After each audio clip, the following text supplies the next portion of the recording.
shove there. Child shoves him. They talk. Now watch Child. He's going to hit him with the head. The little bump there, and boom, boom. 2 quick punches. Hello and welcome to another edition of Knickerbocker Banter. I'm your host, as always, Harris Wishard, and tonight with us, we have a very special guest, a 9-year NBA veteran, 5 of those notably with the New York Knicks, Chris Childs. Welcome to the show, man. Hey, I appreciate it, man. Should have been 10 years, but I didn't play enough games that last year, but appreciate the love, man. Of course. And obviously, a lot going on in the Knick world right now, and you're hearing a lot of words like heart, passion, intensity, right? No one played harder than you. I'm interested to know where your love and that heart for the game of basketball came from, and obviously either at a young age or when that started for you. And it's just growing up in a small town, Bakersfield, California. We were an hour and a half outside of LA.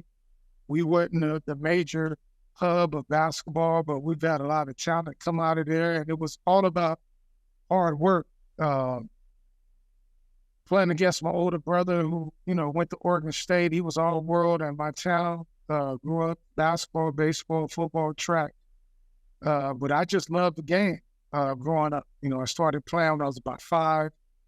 Watched him, traveled with him, going to free throw shooting contests with my dad, driving all over California to hone my craft and compete against the best. So there wasn't a lot of us to come out of Bakersfield, but we have a lot of talent. Some Globetrotters, some NBA players that went to major colleges. And we just come from a hard work environment, man. That's why, God blessed me to play for the Knicks, because there's no harder working team other than the Knicks. Me growing up watching Clyde and right. Earl Monroe, David Bush, and all those guys. So yeah, that was my framework mentally of what I wanted to become. Awesome, man. And listen, you mentioned your dad, you mentioned your brother. Was it a high school coach? Was it somebody, you didn't seem like you need to be motivated too much with the way your engine was, but who would you say had that impact on you to kind of guide you to have the success in high school and then obviously at Boise State, the great college career? Well, it was watching my dad, my family struggle, going through things in life. My brother, I had a coach named Virgil Wilson who we grew up on the east side of town. He coached the team on the west side of town. And he told me I couldn't play. He cut me. I rode my bike, a couple miles over there to play. He said, nah, you can't make this team. But I was way better than the players he had. Mm. And so that motivated me. Family motivation to do something better and to get out of poverty, get out of the environment that I grew up in. And then once I went to Boise State, playing for an incredible coach named Bobby Dye, he changed my life because he yelled at me every day for 4 years. Mm. And I started 4 years at the only player to ever start 4 years, but it was not a day that he didn't yell at me and tell me I wasn't shit. Mm. You know what I mean? So a lot of that. Then when I went to the CBA, it was an owner named Andy Long that was the owner of the Quad City Thunder who told me I was better than what I was presenting. And took me under her wing, and then I played for Dan Panaggio and then John Lucas. He changed my life, bro. He told me that if I didn't get my act together, I can be in rehab for the rest of my life. Because I felt that when shit was going bad, I could pick up a bottle, pick up a joint, and medicate myself. He was like, man, that ain't the way to do things. And so I have a variety of different people that played a major part of my life.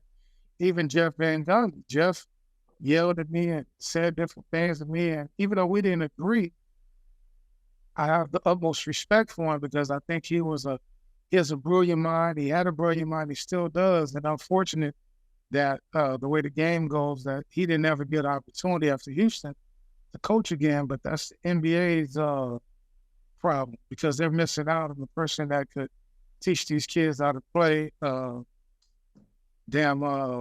Tears, that was my defensive coach, man. He's doing some good things here now. He's doing some good things here now. A lot of people are happy. That dude, man, we sat in meetings and watched film so much, man. I'm so proud that he got the opportunity, man, and doing the things he's doing with the Knicks, man. he was a major influence on me on how I approached the game defensively, to how to break down defenses and how to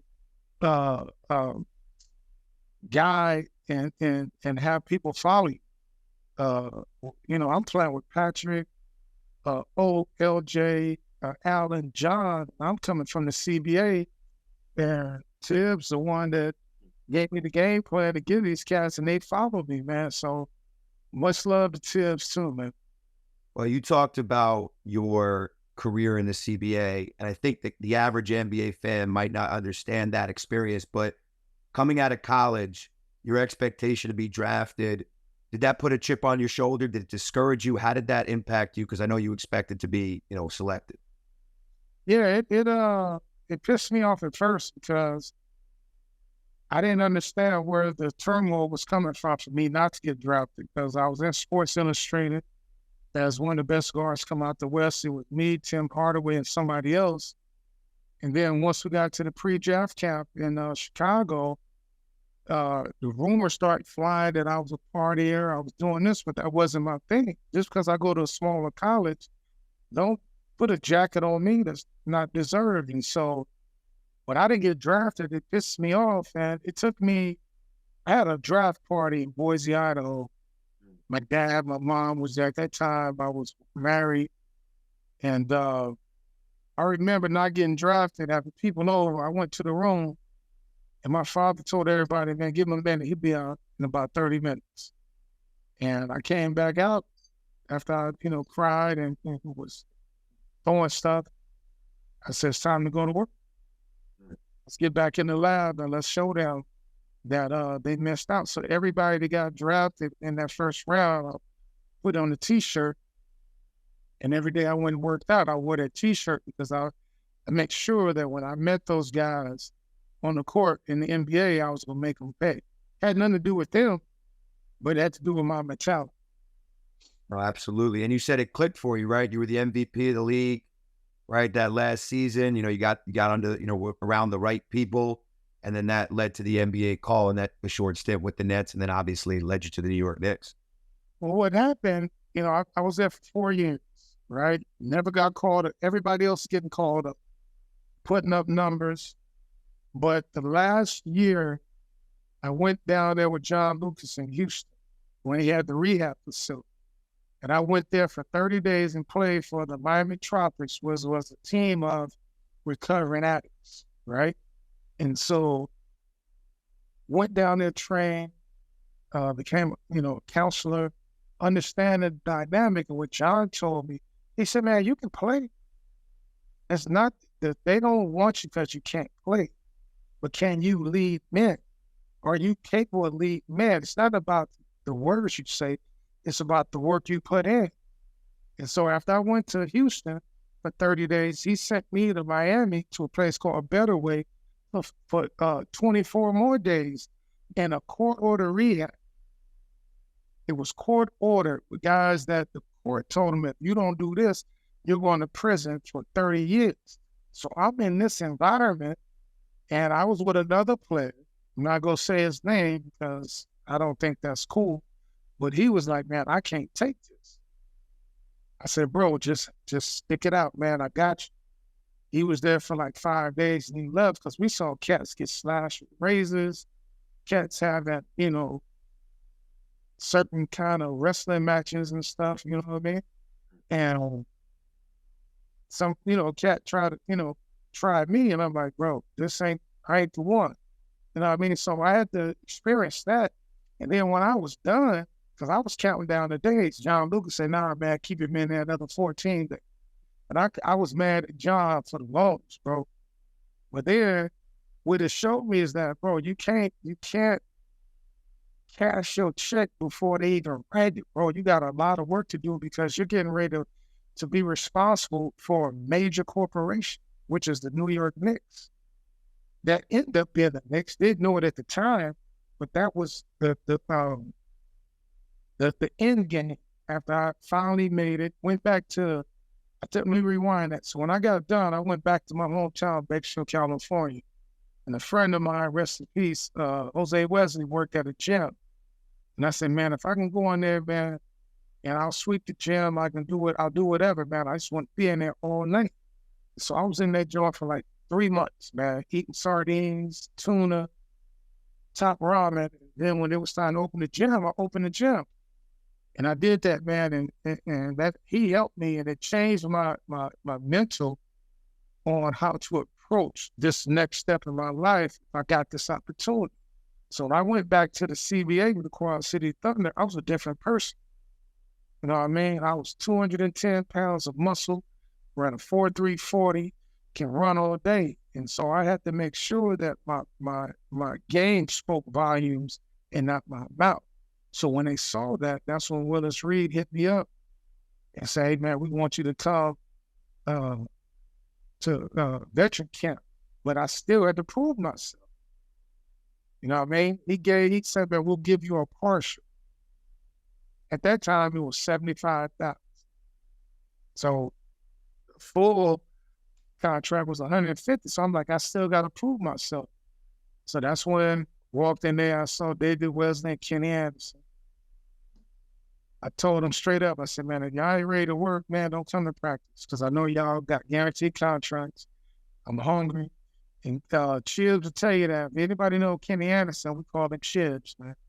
That's my guy. He'll tell you, like, I didn't care who you were, where you came from, what size shoe you wore, what school you went to. I gave 2 Fs, man. I needed a job because I had 2 kids and a wife at the time. So I went there, and David Wesley couldn't get the ball across half court against me. And they traded him to Charlotte. Nothing against David. It ain't on you, Dave. I was just in a different mindset, bro. I was taking anybody's job. I didn't care if it was the GM, the owner, the ball boy, the announcer, whatever it was, man. I needed that. And so I was going to let the opportunity pass you. You know, you had worked too hard up at that point. And I think so many fans, I never got close to playing the NBA, just a college player at a much lower level, but I think so many fans forget the human side of this, right? The Right. family side of it, what you had to do to battle to get there. So you talk about going to the Knicks at first. You touched on Van Gundy, you touched on Tibbs. What were those practices like with Ewing, Houston, Spree? Like, was it just a battle for 2 hours with those guys? Our practice was harder than the game. It was way harder in the game because we had to tape.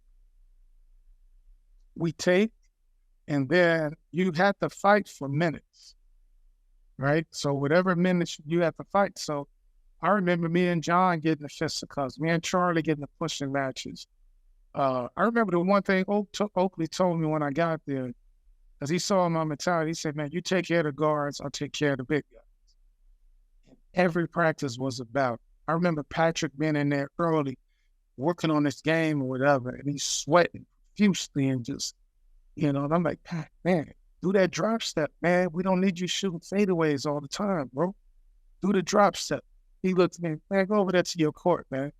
Okay, no problem, but I'm going to still be in your face. So it was tough, bro. I mean, our shoot-arounds we had to take. You usually go to shoot-around the day of the game, you go on there for an hour, you got on sweats, you going through the game, playing whatever. Jeff's like, man, let's take. We got to have a mentality. You know what I mean? So it was war, man. The game was easy. I'm telling you, practice was, we was getting stitched up. We was getting in the hot tub. We was not talking to people. When you sit at the stool next to the person that you just had an altercation with, you got to sit next to that dude. He might not talk to you for a week, but once we got to the guard and we looked at each other, it says time to go to work. We went to work, bro. Yeah, We put all that stuff aside, man. Yeah, no, and that culture that, and you talked about with Tibbs, that's returning now, that was gone for so long, right? We've obviously been a struggling organization for, you know, since that group is gone. So it's really nice that we could see it again. And you know what, you talked about this and the environment and the energy around the city. Obviously, a lot of people want to understand what it's like to play at MSG and what it's like to play at MSG in the playoffs. It's something as fans we could only speculate, we could create an environment, but what really was it like 96, 97, 98, especially the finals run, being in that building in the springtime? Or anytime you play in the Mecca of basketball, Madison Square Garden, whatever era, 70s, Walt, Clyde, Earl, Willis Reed, David Busher, all these guys, Bill Bradley, Dave Barnett, Phil, all these guys, man. If you go in that environment and you give it your best, the fans will support you.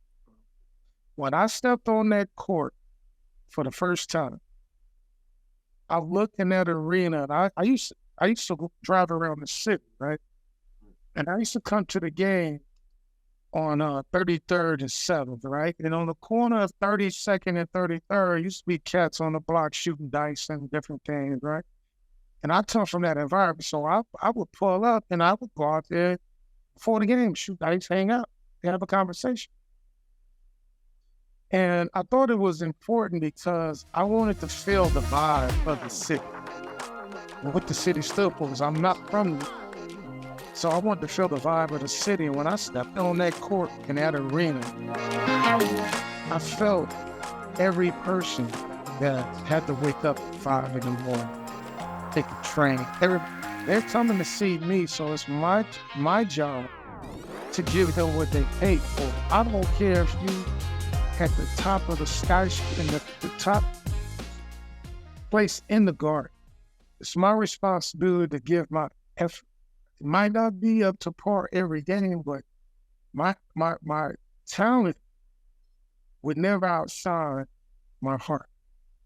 You know what I'm saying? And that's what New York stood for. So when I was out there playing, and I'm guard Michael, I'm guard Kobe, I'm guard AI, I'm guarding Steph, I'm guarding Mitch, all these great players, I'm representing everybody in New York. A lot of people can't play in New York because they take it upon themselves to just it's all about me. Nah, man, it's about representing the city.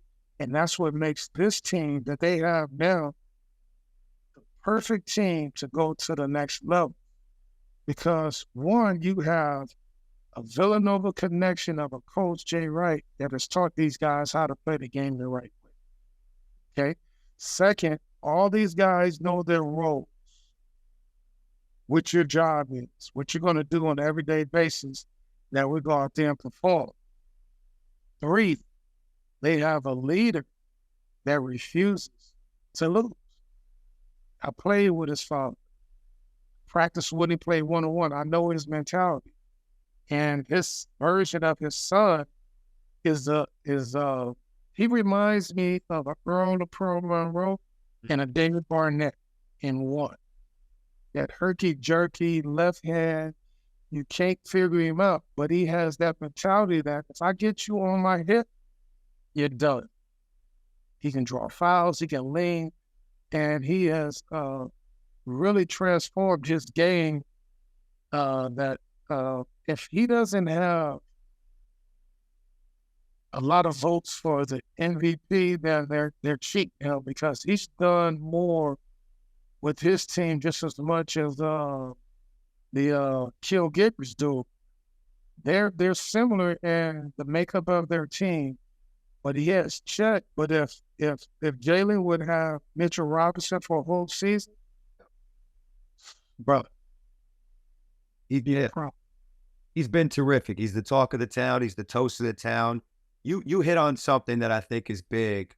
The blue collar, bring my lunch pail to work, that mentality, that the fans fall in love with in New York. And like I said, to duplicate that now, it's pretty simple what New York fans expect, as you said, and to be on that level and to have that kind of relationship, I'm sure that was special for you. Yeah, because that's what it's all about. And I mean, New York is the Mecca, but that's everywhere in the country. When you play for a team, represent yourself. Yeah. Represent what that means. I don't care if you're in Milwaukee, you're in Boston, wherever you are. In New York are used to winners. But if you don't win the chip, at least give me all that you have. Mm. And, with the Knicks, we ain't won one since what, 77? 73 was the last year. 73, okay, well, Clyde, now 73, Yep. we made it in 99. Yep. maybe in '94. But the city loved us because we got there, we fought. This team, man, if the fans get behind this team, I'm telling you, promise you, I love the makeup of this team. I love Hart. God, I love him. I love what's his name, Vincenzo, whatever his name is. I love him. Yeah. Vincenzo, but I wish he would come off the bench. Think so? Yeah, he need to come off the bench because in the playoffs, it's going to change because everybody makes adjustments in the playoffs, right? Defenses make adjustments. So they're going to take away, what they're going to try to do is, all right, Jalen gets his, let's stop everybody else, right? So they're not going to, step in and hedge on Jalen. They're going to let Jalen get his 35 points. They're going to stop Josh and Vincenzo, whatever his name is, to not get them going, so that if Jalen gets 35 and the other players get 8 and 7 and 12, then they have a better chance. But I think that he should come off the bench because he's the spark. He's the spark. I think, what's the other kid, the guard with the long hair? I forget his name. No, the Afro dude. Talking about McBride, Deuce McBride. Yeah. Yeah. Start him. You know what I mean? And Jalen, get him going early because you're gonna need him in the fourth quarter because y'all have been playing small at times. Get him going, but let D come off the bench and be your spark, because once they make that adjustment, now they can't adjust him coming off the bench, right? So he not gonna be the focal point. So I just break down the game and try to simplify it as much as possible. Maybe I'm right, maybe I'm wrong. I just know the makeup of this team, man, is awesome to watch, man. I'm happy. Are you excited? Now, I know you talk about the Knicks and probably watch some other basketball as well, but when this team does well, does it get you off your couch a little? Sometimes you feel like you might still be there a little bit and having that level of excitement. I know I saw your tweet about being a little anxious for the playoffs, so that made me believe that, these games kind of meant something to you a little bit. Like, you want this team to do well. Somebody, I'm gonna be honest, somebody hacked my account because it says 001, but I did post something on my account about the playoffs and what I think about this team. Okay. And I said this from day one. And when they made that trade, I wasn't with the trade at first, but once I broke it down, I was like, this was a major move. Even though it was personal and hurtful that these guys had to leave, because I was a Quigley fan. Yeah, he plays hard. I love this game, his compassion. And so I had mixed emotions, but then when I saw how they meshed so fast, and unfortunately, OG got hurt. If he would never got hurt, that was another 7 wins. Yeah. I think. Wow. You know what I mean? But once I saw the camaraderie and how he fitted in, and he didn't come in with no attitude. He just sat in the corner. If it came to him, he hit it. When he was crashing the boards, he was keeping plays going. He wasn't about self. He was all about team. And I was like, man, we going far. Does that you Spree at all? I've heard that comparison. You think that's reminds you of Spree at all, or no, not really? No. Don't do that. Not on that level yet. No, he keeps plays alive. He's very active. I love his tenacity that he can play multiple positions. Him being interchangeable and doing different things, but Spree was a freak athlete, man. That if you had to build a basketball player, 6'5", 6'6", he was on the center of what you want a slasher to be. You know what I mean? He was built like Mike, Kobe. All these guys, lanky, long arms, very talented. OG has a little more Scottie Pippen in him than he does Spree with. Well, we would love him to reach that ceiling, right? You know what I mean? Like, I'm talking about when Scottie first came in the league, he kept plays alive. He initiated offense, and then he got better and better. But Spree out of college was a slasher that he was like a cheetah, you know what I mean? That could sprint and go from 0 to 60 in 3 seconds. He was just an incredible athlete. Absolutely. Yeah, we're excited, man. And you touched on a lot of stuff that makes me think that no matter who the Knicks play, they'll have an opportunity. I want to ask you a question about you mentioned about playing in New York and the criticism. What would be your advice? I know Randall went through it a little bit and the Knicks fans were too tough on him. I've defended him at length. What's your advice for somebody that would be going through criticism in New York or how to deal with it? You said some guys aren't cut for it. What kind of conversation would you have with someone going through that? Well, the most important thing is it's not about you. It's about the team. Yeah, you have a job to do. You're looked upon to do certain things, but at the end of the day, it's about the team. You know, you have a responsibility to score, rebound, or whatever. Then do that to the best of your ability. But once you start thinking about self, that, oh, I have to do this, or we didn't win because of this. No, you have a job to do. Do the job to the best of your ability. And if you don't do it, man up and point the finger at self. You know, a lot of times, young people, young players, they want to point the finger at everybody else. To be a great player, the first way of being great is point the finger at self. Yeah. Your team won't follow if you point fingers and you need to do this, you need to do this. No, this is what I'm going to do better the next game or the next practice. And hopefully my teammates will see that and understand that I have their back. So many times the young players want to sit up there and put the blame on everybody else. And then the second thing, when you're dealing with the media, you have to be cagey and smart. You know, my father told me, the least you say, the least they can write. Don't let them trap you in and having a long, drawn-out conversation. Frank Isola, if you hear me, you know what I'm talking about. Yeah. That's my man. I'm going to just tell you bits and pieces, and that's it. I'm never going to put my teammates under the bus. I'm going to always take responsibility that I have to do better. And then that's all I'm going to say. When they get caught up and give these long, drawn-out answers, and the media, that's what they do. They can draw some blood. It's like the Game of Thrones, man. Let's go.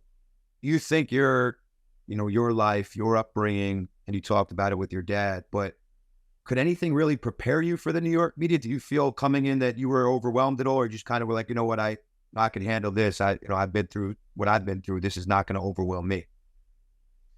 I think I was lucky to, before I got to New York, I played in New Jersey. So I was right there. So I dealt with a lot of the media in that area. So I think me playing there kind of helped me once I got to, New York to deal with the media. But I've always been a person of understanding that I'm going to tell you exactly what's on my mind. Always. I'm not going to sugarcoat it. I'm going to be upfront and frank and let you know what I feel. But being around my dad, being around John Lucas, being around a lot of guys that Dexter Manley, who played football for the Washington Redskins, being around Derek Jeter a lot of times when we used to hang out. I took a little bit out of all those guys on how to approach talking to the media. Give them their time. They're human too. A lot of times we turn our faces or we roll our eyes when they have a job. Let them do their job. But you have a job to do as well. You have to represent self and the team and put the blame on you. And so I've always been that way since I was in high school. That win, lose, or draw, I'm going to take the blame because it's my team. I'm the point guard. So it's my responsibility to get us over the hump. And if we lose, hey, I have to be better. Then when I'm away from the media, once we get in the locker room, hey, man, you got to do better with this one, man. Hey, this pick and roll got to be better. You can't shoot a fadeaway 2 minutes in the fourth quarter. We need you to get to the foul line so we can shoot free throws for the last 45 seconds. So that's the time to talk to your teammates. When you're talking to the media, Don't expose your teammates that way. That's not cool. Well, you talked about accountability, and you seem to not have any issues communicating with your teammates. If you felt like they weren't, doing what they were supposed to do, or were pointing the fingers, what were some of those conversations? Like you said, protect, the anonymity and your teammates. You don't have to necessarily say about anybody personally, but were those tough conversations? I know that could definitely hurt the success of an NBA team when you have guys that are doing that. I think the makeup of the teams I played for, especially the Knicks and the Raptors, my first step with the Nets, it was a little different because I was 25 as a rookie, but they had a lot of veterans. But with the Knicks and the Raptors, it was more so we respected each other, right? And all conversations were done in a locker room. If you did that through the media, when you came to practice the next day, you might get stolen on or weak box. We don't do that. We don't expose your teammate through the media. We go in the locker room. I remember it vividly, man. I remember Charlie Ward saying, "Hey, Chris, man, you got to get here early, man. We need you. Hey, man, we need you." And Charlie called me out in the locker room because I was out doing whatever. And I came in at 10 o'clock practice at 9:30. Charlie said, "Hey, man, we need you." You know what I mean? So that's how we handle things. And I only say that because I know my brother. I know Charlie. So I'm not saying nothing bad about it. I'm saying that this is what we did. And we've had these conversations with multiple players on our team when you're not holding your weight and you're not doing what you're supposed to do, because the ultimate goal was to win a chip. All right? We should have won it in 97. We got suspended. We had Miami down 3-1. And the suspension came. I think they had a lot to do with the league, whatever, but we didn't hold our composures. I'm going to point the finger at us first. We would have beat the Bulls that year. Chummy, Mike, we would have whooped y'all ass in 97. 99, just unfortunate that we got hurt. Larry was hurt. I was hurt. Patrick got hurt. So it was tough playing against Dave and Tim. But the one thing that I will always cherish about that team that I played for with the Knicks is that we truly, truly cared about each other. We were the most unselfish players. LJ gave up all the fame just to be a piece of the puzzle. We knew we had Allen, and Spree was getting the ball. They traded John, which hurt Charlie. Marcus Camby came in. Patrick knew his minutes was going to. So we had grown men that understood their responsibility. And that's why I think that this team, I'm telling you, that they're going to get to the Eastern Conference Finals. Guaranteed. From your mouth to God's ears right now. But on the teammate question, two-parter for me. Okay. What do you think helped you the most as a teammate from a basketball perspective? What do you think helped you the most from a life perspective? From a basketball perspective, that's a twofold question. When I was in New Jersey, Rick Mahorn was my veteran. Yeah. I had Rick Mahorn, I had Clifford Ray as an assistant. Played with Jason Williams. Went through the things he went through. Stan Allback was there. Butch Beard was my head coach. Jerry Eves was my assistant. Those guys had a major impact because they trusted me and they gave me the ball. They traded Kenny Anderson. They traded Kenny to Portland for me to be the starting point guard. So I could never dismiss the magnitude of what they meant to me in my career. Then when I got to New York, being under Jeff, being with my friend Charles Oakley, who's my friend to this day, that's why I can't. They don't really, give me tickets to the guard because I supported Oak. Got to stand by your guy. Yeah, when all that stuff went down, but I love the Knicks fans, I love the guard, but Oak had a major impact on my career because he stood for something. He didn't back down. but he worked his tail off. John, who was similar to me, that came from an environment. John was bagging groceries in Tulsa when he made it to the NBA.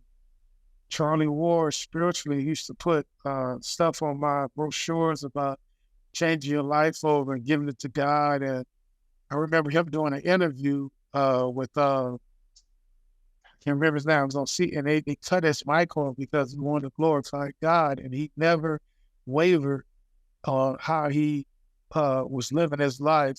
Allen Houston, Spree, Larry Johnson, Herb Williams, Tibbs, man. Just a lot of different people, even the fans and people that I still am friends with today in New York, that when I was done playing basketball, they, let me say this real quick, man. And Dick Bavetta, who was the referee, he's such a, people don't talk about the refs because they're not the mainstay of the NBA, but this man is such an incredible person, because when he met my dad when I was with the Nets back in '93. And then when my dad just always talked about Dick Bavetta, he's like, he didn't care about what I did. He didn't care about what another basketball player did. Every time I would call, like, Dad, I had this number. He said it was Dick ref. Blah, blah, blah, blah. You know what I mean? I'm like, dang, Dad, I play well, but Dick Bavetta has such an impact on my father's life. And when my dad ended up getting cancer, and he was on his deathbed, Dick Bavetta went to see my father. He spoke to my father. And so when you talk about the game and the players, we can't remiss the importance of friendships that you come across in life. Dick Bavetta, Crawford, Joey Crawford, Ronnie Nunn, all these guys, can't remember his name, when me and Kobe got into it, ref that I was with the CBA. So I can't do interviews. I did some before that I did mention guys, because sometimes I get on this rampage, but let's not forget the human nature of what we do for a living. And those guys will always be, have a place in my heart. And Dick Bavetta, Ronnie Nunn, Joey Crawford, I can't remember all the referees' names. The one ref, he just died of cancer last year. I can't remember his name, but well, if you're a human being and you can't remember these guys or give them their flowers as well, that's what I remember about the game, man, that I loved, that I gave my all to, that we all were a part of something special. No, absolutely. And listen, that's a unique perspective. It's not something that I think a lot of guys talk about. And for your physicality and how you played, beating people to spots, fighting, clawing, there's highlights of you on YouTube, but just not a lot of guys have mixtapes. Sometimes it's just you're beating guys up to spots. You know, you're 6'3", fighting with 6'6", 6'7" guys. Well, your relationship with officials, it sounds very cordial, but was that something that you think impacted also? Not to say you didn't deserve calls. I think, everyone was straight up, but is that something that, players do there? There's a relationship there too. It's not just barking at guys for calls, right? We're talking to them like human beings. I think you see a lot of that today. Maybe there's some disrespect towards them. Well, that's very difficult to analyze, because the regular fan would think that it's cheap, right? Right. I thought that it was that way because when somebody said, well, he's been in the league longer, he deserves that call. I didn't like that.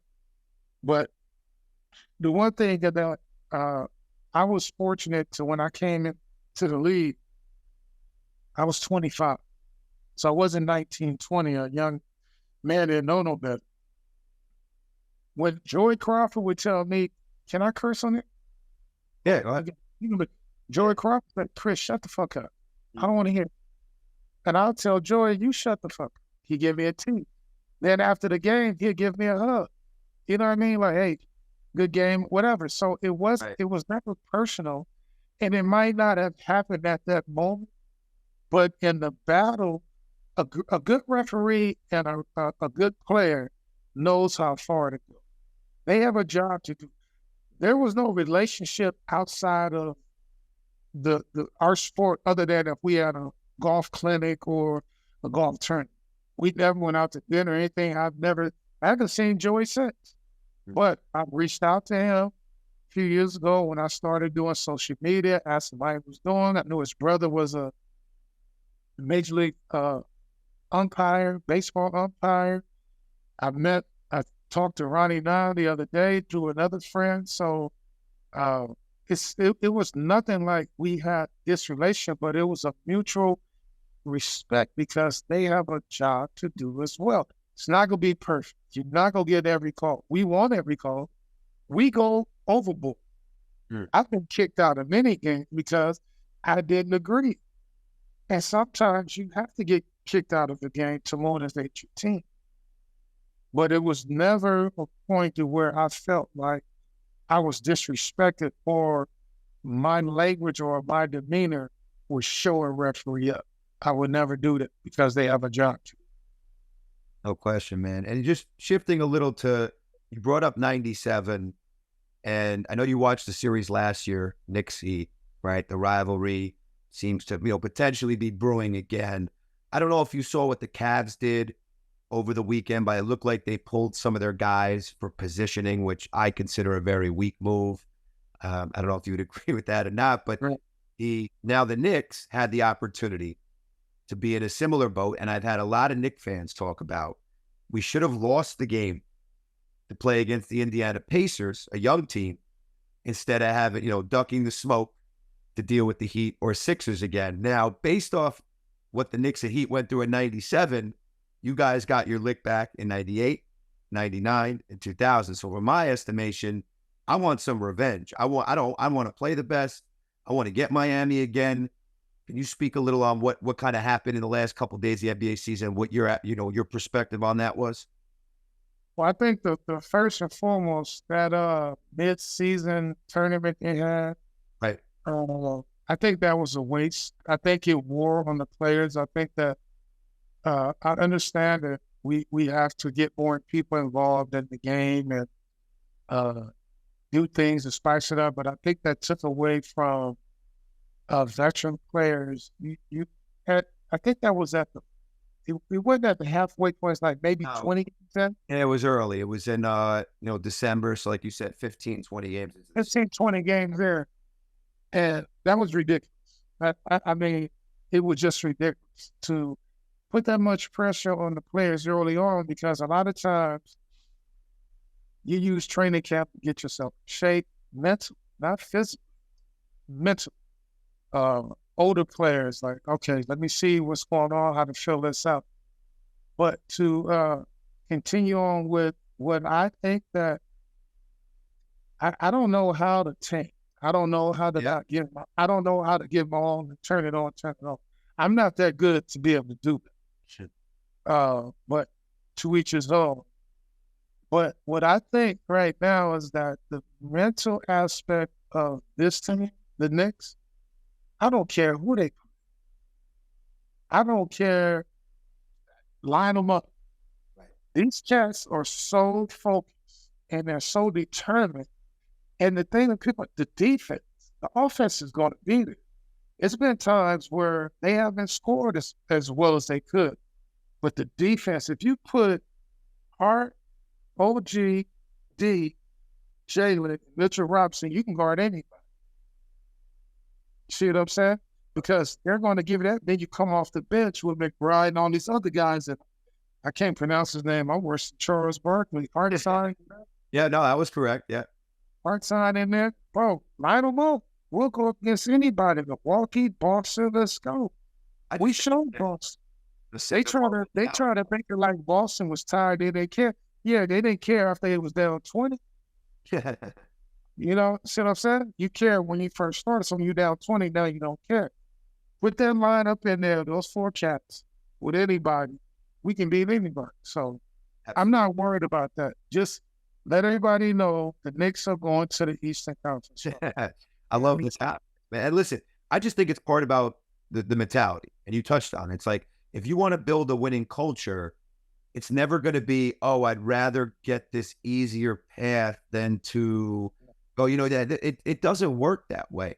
And I said it on the Instagram page, Knick fans got so used to losing that they forgot what it took to win. Not saying the fans are in the huddle, they're not out there with you guys, but there's no mentality of a champion or a championship player contender that ever said, I'd rather not play that guy, rather not play that guy. At least that's what it looked like when you guys were kicking everybody's ass in the late 90s. You didn't care about anything. It was just about winning. That's all it was about. Put your uniform on, tie your shoes, and let's see who wins.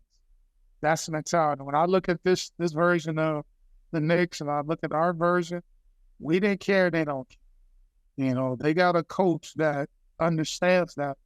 And this team, the Knicks haven't been the same. They're a different team now than they were 3 years ago because Tibbs got the job. There was too many people telling him what to do. Now they're allowing him to do what he does best. And that's to show defense. And he brought in the right people, got lucky and got Jalen that eventually he was holding Jalen back. But Jalen showed, hey, man, I got this. Sit down. I've seen it. First game he played, Tim play, he waved him off. I got this. And once he did that, and it wasn't that he scored, he made everybody around him better. And that's when Tibbs said, you know what? I got my guy. So now that Jalen running the show, you don't see Tibbs calling the play every time down. Now the team is up tempo. And then if they don't score, you don't see them retreating. The other team gets a rebound and they right there in your face, taking time off the shot clock. You get to half court, you might have 12 seconds to score. That's the difference between the old Knicks 3 years ago and the new team now. That's why I enjoy watching this brand of basketball because it reminds me of us.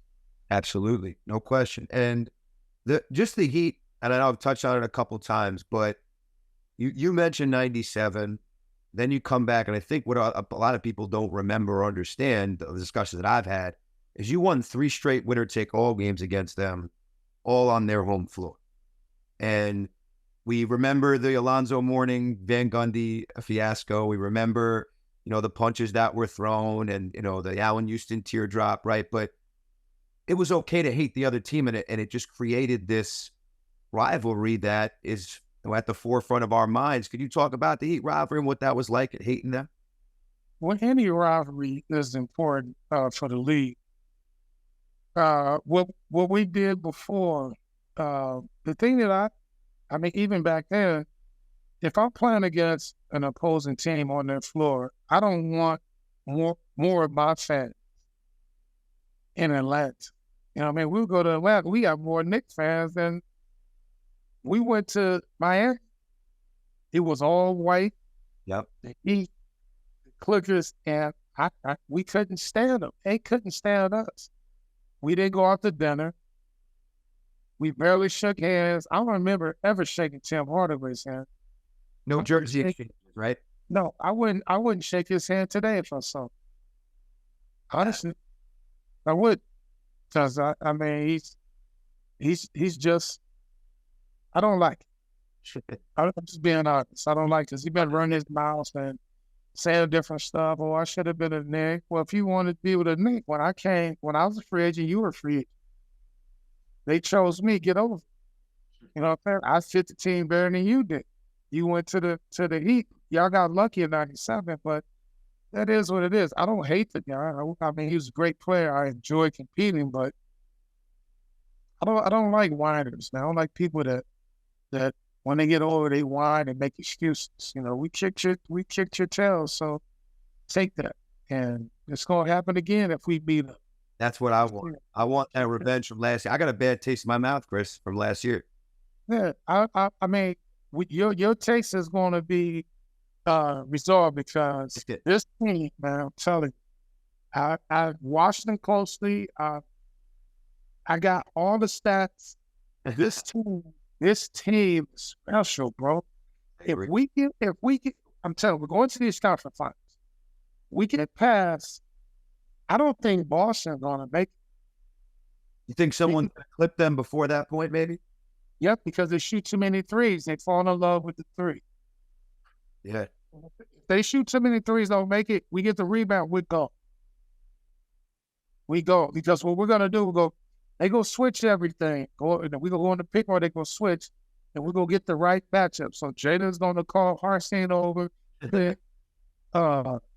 What's his name? The big boy. Mitch Roberts. Sorry, or he's going to hedge and try to get back, and Jalen going to knock it down. Now, if they hedge and run and trap, he going to kick to the D, he going to kick to hard, McBride, we're going to knock it down. I have a prediction. Okay, let's hear it. If we meet Boston in the East Conference Finals, we go sweep. Wow. I haven't heard anybody say that yet, a sweep. Sweep. Oof. And I tell you this, I've been at a couple of the playoff games the last few years, just from, Cavs win in the first round. The way the city has reacted to just that, I can't imagine what New York City would be like. I was a little younger when you guys were going through it in the late 90s and then making the finals, so I didn't really grasp what the city was really like. Now I'm as an adult, but that would be mayhem if they had swept the Celtics, that kind of talk. All right, I'm just saying, you heard it here first. Oh, I hope so. Maybe 4-1, but I don't think Boston's going to make it to the finals. Honestly, I just don't. I think they've kind of regressed in the last month because they're averaging 33s a game. You cannot do that in the playoffs. You can't. So, we'll see. Oh, it's going to be fun no matter what. And can I take you to 99 LJ play? Because I was actually at that game as an 8-year-old kid. So I remember going to my dad before and saying, I don't know what they're going to do, man. I think maybe Houston will get it. Can you take us through that moment? Because I was just so impressed with you first reacting, right? And then that point guard and you calming LJ down. Can you take us through those moments and what you guys were talking about in the huddle and everything? Yeah, so the play wasn't for Larry. All right. We do it's called a triangle where you got two guards up top, one in the center in the middle forward, and they cross, and then the center goes down and sets a pick, and then the guy comes back to the ball. So the double team free and out, which I knew was going to happen because I know the patient. And so LJ has to screen, so you go 1001, 1002, 1003. So once you go 1003, the two guards clear, you screen out. You have to come back to the ball. The ball was tipped.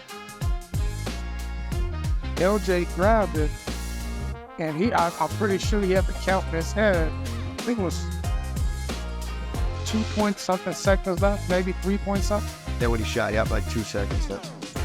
LJ jab, I don't know, my friend, I played with Antonio in Toronto, he bit, and LJ jab right, LJ's never shot the ball going back, his whole career. You can go back to when he was in UNLV, Charlotte, if he jabs right, he's always coming back left. So he jabbed, Antonio went right, came back to the left, and Antonio, he did put his hand in him. LJ let that thing go, and I'm looking, and that ball, and I felt like Daenerys from the Game of Thrones, like everything lifted, and all I can see is LJ running, and I'm looking, oh no, he just tied the game. So I run to LJ, I'm like, look, because me and LJ, we were great friends, and we could have a conversation. He'd never get offended. Hey, we need to calm down. You'll be tired of the game, because as I said that, this damn free will runs and grabs his whole, like, turn around like, oh, he needs to concentrate. He's doing his thing, and here comes Howard. And so you see LJ said, yeah, you're right, Shield, you're right. Yeah. He calmed down, and for him to be able to go from that extreme of emotion to slowing his heart rate down, which is the biggest moment of his career, to hit that free throw for us to go to the Eastern Conference Finals, man, was special. Absolutely. Did the building feel like it was shaking for you guys too, like it did in the crowd? Man, that building left off the ground, bro. That's the only picture I have in my house. From basketball. Yep. Of that shot. It was amazing. No, absolutely. You know, to see the guard light up like that, and then afterwards, and the support that we got, and we knew we were going in to play San Antonio hurt.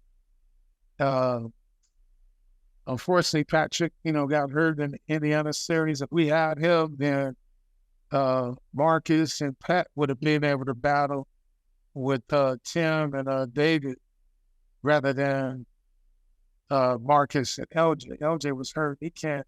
I mean, even if he's at his best, he can, physically, play those guys. But he was like, LJ was probably he'll say 60%, 70%, but LJ was 30%. He could barely move.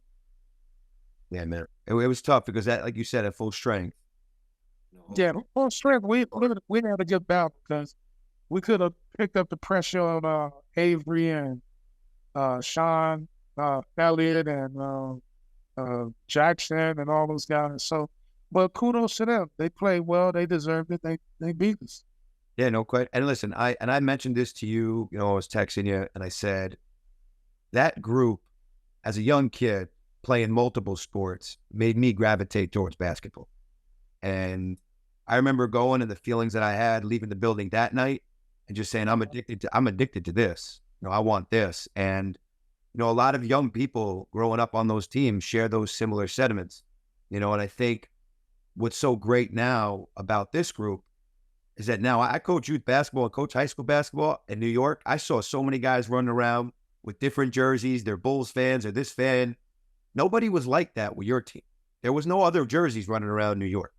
And now this group, that's going to, hopefully it's the same way. And I'm starting to see the transformation because the youth are very impressionable, right? So I know me leaving the Garden and watching those teams. I was going around weddings, doing the starting lineups for everybody, so that's how much I love this stuff. And it's nice. It's refreshing because, you said it and you were a heartbeat, of the fan base. And you said you were amongst the people. New York could call out the BS as well as anybody, right? They know people are faking it. So, we just hearing from, I know when I mentioned that you were coming on, and I'm in several Knick group chats and stuff, and, there's an appreciation because people don't forget that. They remember, especially if it's early on in their watching lives, that you never really forget that stuff. And even just hearing you tell the stories, even though I was young, it still takes me right back, and it's goosebumps. It's emotional. I remember with my father, and we built the relationship through sports and through the Knicks, and just know that the fans, as appreciate it. But for me personally, knowing how much it meant to me. Yeah, it takes you back to your youth, man. And I can only be me. The love that I have for that city, the way they open their arms to me. I was just a guy that came from, a small town in California, but I gravitated to New York because of what it meant, the hard work, the fast, the train, the food, the culture, you got a melting pot of different personalities, but they all have one thing in common, and that's hard work. It's hard work. And, my time there, whether it was on the block on 33rd and 47th, whatever, in the Bronx, at Jimmy's Cafe, Sue's Rendezvous. I mean, I was all over the city, and I wanted to experience it. And I had my coaches even tell me, Chris, you can't be out there and be everybody's friend. I said, you can't tell me what I can be. Yes, sir. You know what I'm saying? Because it's more than basketball. I want to find somebody that's dribbling up the street of park, and I can hear the sound of the ball and know that this kid has just learned how to play. Hey, man, this is where it needs to sound when you dribble, with your fingertips and not your palm. You know what I mean? So that was the vibe that I was on. I think the respect that I got from the fans was regardless. But I'm gonna share this story. When I got to New York, I think it was my third game. I hit the winning shot. Man, I can go anywhere. Someone go, hey, blah, blah, blah. 2 weeks later, we lost against the Bulls. I shot it and missed. They booed me 2 months, right? Booed me for 2 months. Boo me all you want. I'm still diving. I'm playing decent, whatever. And I think when they saw that I wasn't going to bet, that's when our relationship went to the next level, because after that point, it was always, and I gave up my starting job for the betterment of the team. Everybody's like, oh, you don't want to win, you want to do this. But when they saw me play the game and they heard why I did that, that's when the love affair would never be forgotten. From their standpoint, from mine, I'm a Knick for the rest of my life. I support them, ride with them. I go to the city. I got a cant coming up in Long Island on the 10th. I'm always going to give back to that city because that city allowed me to be a man. No question, and it's certainly appreciated. You mentioned something that stuck out to me about you hit the shot, you're the hero, right? Yeah. A couple months later, you said a couple of weeks later, right? Yeah, against the Bulls. How were you able though to not let that get like that? That's what I think is the difference between guys that make it in New York and don't, right? Like that, you can't get so caught up in the bullying could happen, but you just didn't take it personally. You kept working. That's what I see from the group now, and that's what I saw from you guys, right? Yeah, I mean, you have to put yourself in a happy place. It's just like when things are going bad, or you put yourself in a free throw situation where you're down one with no time on the clock, you get fouled, you have to make 2 free throws. I put myself in a happy place when I was younger in the backyard, and I used to tell myself, just like you're in the backyard, I would breathe, control my heart rate, just like you're in the backyard. And that relaxed me. You know what I'm saying? I got relaxed. So when they owed me, bro, I was in a CBA for 5 years, making $500 before taxes with 2 kids and a marriage. This can't affect me. You know what I'm saying? I got $300 to feed my family for the month. You think I'm going to let somebody boo me? I'm like, okay, you boo me, I missed it, no problem. After the game, I shook every fan's hand. That same fans that booed me, Right. I shook their hands. Hey, man, I'll be better next week. You gonna cheer for me.